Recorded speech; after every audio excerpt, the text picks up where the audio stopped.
فاكرين لما كنا بنقول إن الموبايلات كلها بقت شبه بعض؟ النهاردة عندي موبايل بيحاول يكسر القاعدة دي شوية، مش بس في المواصفات لكن كمان في التجربة اللي بيقدمها. موبايل فيه بطارية ضخمة، شاشة جامدة، وكمان معالج جديد وقوي. الموبايل اللي هنتكلم عنه النهاردة هو الفيفو في 60 لايت ال 5G. في الفيديو ده هقول لك كل المميزات والعيوب اللي ممكن تخليك ما تشتريش الموبايل ده أو تشتريه. تعال نشوف مع بعض هل الموبايل ده يستحق كل الكلام اللي اتقال عليه ولا لا.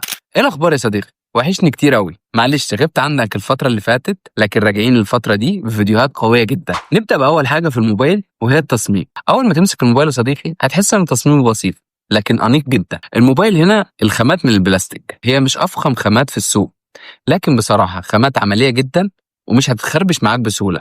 وكمان الموبايل ده واخد شهاده ان ضد الصدمات. وزن الموبايل 194 جرام مع سماكه 7.6 مللي.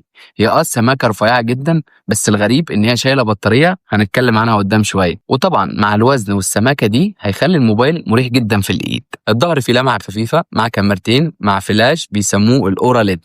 وطبعا الفلاش ده فيه مميزات كمان، انه بيقدر ينور اثناء المكالمات والاشعارات وحاجات كتير. هو تصميم الموبايل ده واخد من اخوه الكبير بالظبط، الفيفو في 60. وطبعا كنت عملت لك فيديو عن الموبايل ده، يبقى شوفه من الاي اللي فوق او هسيب لك اللينك تحت في الكومنتات. الموبايل كمان مقاوم للميه والتراب بشهاده اي بي 65. هي شهاده محترمه، لكن كنت اتمنى ان هي تبقى اي بي 68 زي بعض المنافسين. يعني الموبايل دلوقتي يقدر يستحمل طرطشه الميه الخفيفه، لكن ما تقدرش تنزل بيه تحت الميه. ندخل بقى على شاشه الموبايل. الشاشه هنا مسطحه تماما، اموليد 120 هرتز، مساحه 6.77 بوصه، فول اتش دي بلس. وفعلا الفرق هتحسه من اول ما تفتح الموبايل وتمسكه في ايدك. سلاسه رهيبه جدا في الشاشه، وسطوع الموبايل بيوصل ل 1800 نتس، وده رقم كويس جدا في الفئه دي. يعني حتى تحت اشعه الشمس الشاشه هتبقى واضحه جدا. وكمان في ميزه في الشاشه دي تقريبا مش موجوده في كل المنافسين اللي في الفئه دي، الشاشه بتدعم تقنيه ال HDR 10 بلس. يعني لو بتتفرج على افلام وفيديوهات فالالوان هتطلع مشبعه جدا وواضحه بطريقه مش طبيعيه. اما بقى عن الميزه اللي شايفها في الموبايل ده الا وهي الاداء. الموبايل جاي بمعالج جديد من ميدياتك، انا اول مره اسمع عنه، دايمنستي 7360 تربو بدقه تصنيع 4 نانومتر. والمعالج ده معمول مخصوص علشان يوازن بين القوه والحراره. في الاستخدام اليومي الموبايل ده طياره، مش هتواجهك معاه اي مشاكل، خاصه مع واجهه الفان تاتش بتاعه فيفو اللي فعلا سلسه جدا. في العاب زي بابج بيوصل معاك ل 60 فريم بدون سخونيه عاليه، طبعا اكيد بيسخن بس مش السخونيه العاليه.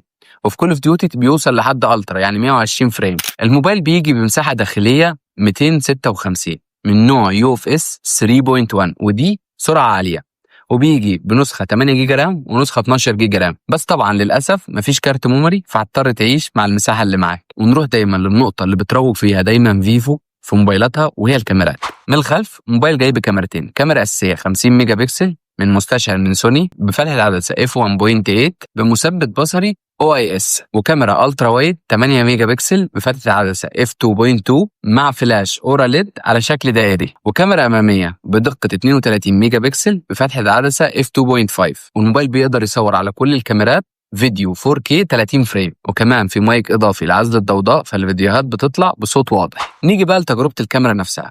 الكاميرات هنا بتقدم اداء رائع في الكاميرات الخلفيه وخاصه الكاميرا الاساسيه. هو ما اعلنوش عن الشراكه اللي هي مع زيس اللي هي في الموبايل العالي، لكن فعلا الكاميرات بتطلع لوكات شبه الموبايلات اللي هي فعلا فيها شراكه مع زيس زي الفي 60. اما الكاميرا الاماميه فهي بتطلع صور كويسه تنفعك في السيلفيهات والاستوريات اللي بتقدر تنزلها، لكن في الاضاءه الضعيفه انا ما برشحهاش خالص. واظن ان دي مشكله سوفت وير وهتتحل قدام لما يحصل تحديث سوفت وير الفتره اللي جايه. ندخل بقى على النقطه اللي كسرت فيها فيفو السوق الا وهي البطاريه.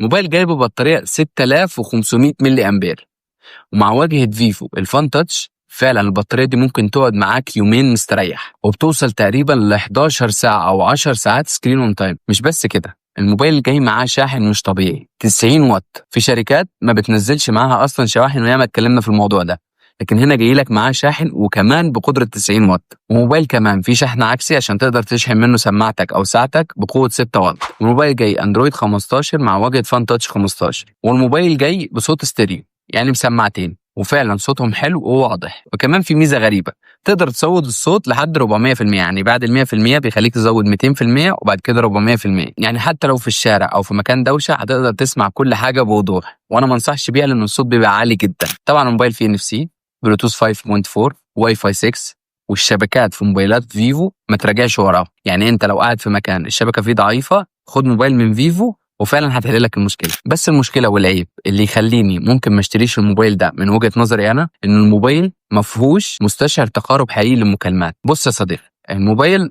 ما فيهوش مستشعر حقيقي لكن بيقدم لك تجربه حلوه. انا ما اقدرش انكر انه المستشعر فعلا تجربته حلوه، ما بيعلقش كتير، لكن انا دايما بحب الهاردوير مش السوفت وير. الموبايل طبعا جاي بكل وسائل الحمايه، بصمه تحت الشاشه، فيس انلوك، ما فيهوش منفذ 3.5 مللي، مفيش مكان زي ما قلت لك لتركيب كارت ميموري. تلخيصا بقى لكل الدوشه دي، اشتري الموبايل ولا ما اشتريهوش؟ بصراحه فيفو عامله هنا موبايل متوازن جدا، بطاريه ضخمه، شاشه ممتازه، اداء ثابت، وكاميرات محترمه جدا. لكن العيوب بالنسبه لي انه ما فيهوش مستشعر التقارب وما فيهوش كاميرا تيليفوتو وانه الخامات من البلاستيك. واظن كل العيوب دي ممكن تلاقيها في كل المنافسين في نفس الفئه السعريه دي. بس بمقابل السعر انت هتاخد فعلا موبايل محترم جدا ومن احسن الموبايلات اللي ممكن تشتريها الفتره دي، وبسعر 17,000 جنيه. اظن ان الموبايل ده صفقه تستحق الشراء. قول لي رايك في الكومنتات يا صديقي، انت لو معاك 17,000 هتروح تشتري الموبايل ده ولا هتشتري موبايل تاني؟